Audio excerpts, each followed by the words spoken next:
Assalamualaikum warahmatullahi wabarakatuh. Pada video kali ini saya akan membahas sedikit mengenai buku Clark.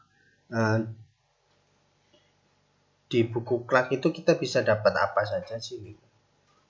Nah, contohnya di sini saya membahas mengenai betametason ya. Betametason di sini di buku Clark kita bisa lihat dia merupakan suatu kortikosteroid.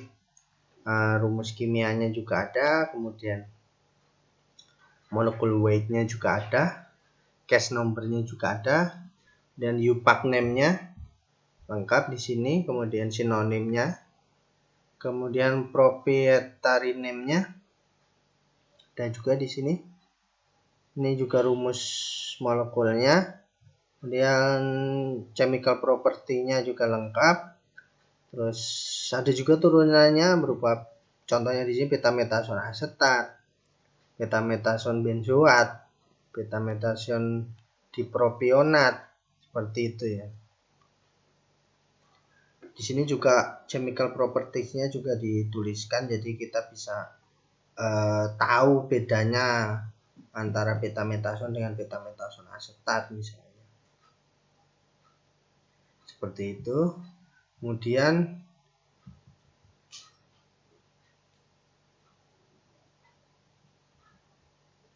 betametason sodium fosfat, betametason valerat.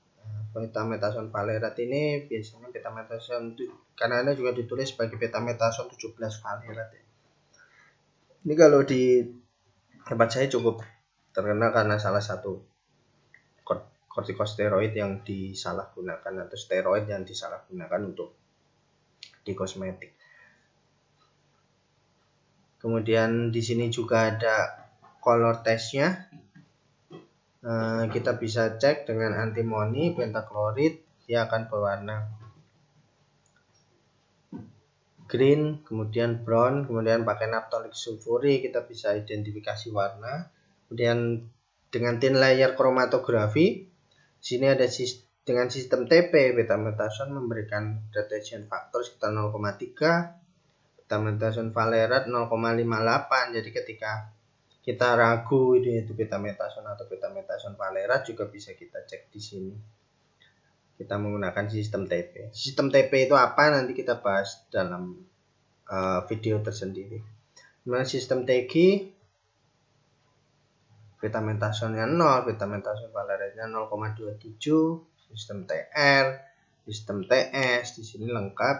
Jadi kita bisa lakukan identifikasi menggunakan thin layer kromatografi. Mungkin bisa pakai 2 atau 3 sistem untuk memastikan, dan kita totolkan juga di situ bakunya untuk memastikan sampel kita mengandung atau tidak.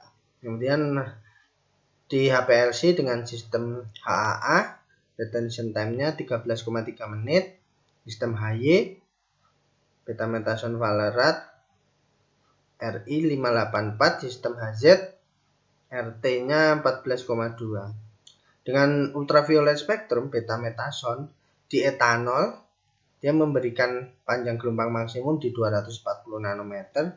Kemudian di air dia memberikan panjang gelombang 241 nanometer. Nah, ini juga seringkali kami lakukan dibandingkan dengan Clark apabila misalnya kita punya sampel, kemudian dengan suatu pelarut tertentu dia memberikan panjang gelombang maksimum tertentu, kita cari di Clark apakah ada yang punya kemiripan, misalnya mirip dengan betametason, yang kita bisa curiga bahwa itu betametason. Misalnya mirip dengan senyawa lain, kita bisa curiga itu senyawa lain. Seperti itu, kemudian kita bandingkan dengan bakunya sehingga kita bisa memastikan bahwa itu adalah sampel dari yang mengandung senyawa tertentu. Mungkin salah satunya mungkin kalau di sini saya mengajar senyawa yang dilarang dalam kosmetik misalnya seperti itu. Di infrared spektrumnya juga di sini di Clark juga bisa kita lihat datanya, kemudian spektroskopi masanya atau mass spektrumnya juga di sini ampersandnya juga sudah dicantumkan, jadi bisa kita bandingkan dengan di sini.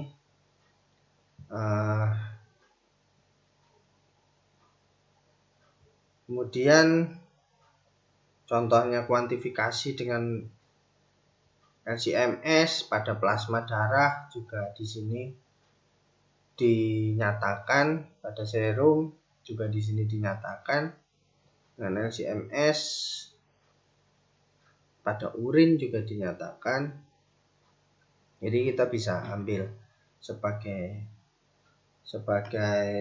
acuan lah untuk kita menentukannya.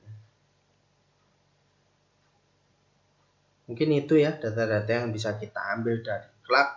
Mungkin ada beberapa yang saya terlewat, mungkin bisa ditambahkan, silahkan komen di kolom komentar. Atau ada yang salah silahkan dikoreksi di kolom komentar, atau ada yang ingin didiskusikan. Oke, terima kasih. Assalamualaikum warahmatullahi wabarakatuh.